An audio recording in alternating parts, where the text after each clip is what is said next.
Bonjour, et aujourd'hui nous allons nous replonger dans l'ambiance de la monarchie absolue et de la terreur. C'est parti. Olympe de Gouges, de son vrai nom Marie Gouze, est née le 7 mai 1748 à Montauban. À l'âge de 17 ans, elle se mariera avec Louis-Yves Aubry, âgé de 47 ans, puis donnera naissance à son fils, Pierre Aubry, en 1766.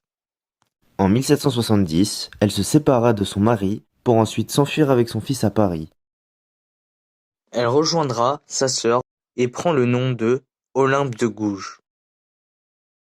Je n'ai pas l'avantage d'être instruite. C'est de cette pensée qu'elle se met à fréquenter des salons littéraires afin de diminuer les lacunes de son éducation limitée. Elle fréquenta aussi les salles de spectacle parisiennes afin de mettre en scène ses idées et ses combats. Durant l'année de 1782, elle rédige sa première pièce, Zamor et Mirza, un drame en prose composé de 3 actes.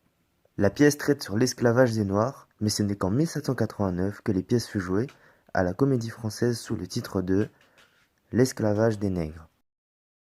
Les anti-abolitionnistes n'ont pas caché leur mésaccord en organisant un chahut hostile pendant la pièce. La critique est sévère. On lui reproche une composition désordonnée et plate de son style.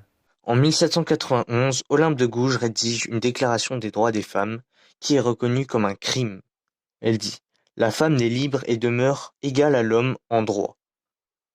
La Déclaration des droits des femmes était dédiée à la reine Marie-Antoinette, car pour elle, le respect des droits des femmes est le garant d'un gouvernement vertueux et juste qui permettra le bonheur social. Elle a combattu la création de maternités, la reconnaissance des enfants illégitimes, le droit au divorce, le droit à l'union libre, la liberté professionnelle, le droit de propriété, le droit de vote et d'être élu, l'accès aux instituts publics et plus encore.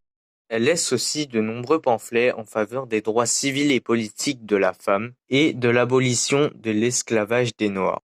C'est le 3 novembre 1793 qu'elle décide guillotiner à Paris sous la Terreur. Ce n'est malheureusement que 155 ans après, c'est-à-dire en 1946, que le principe d'égalité entre femmes et hommes dans tous les domaines est inscrit dans le préambule. Et c'est comme ça que Olympe de Gouges devint une des pionnières du féminisme en France et dans le monde.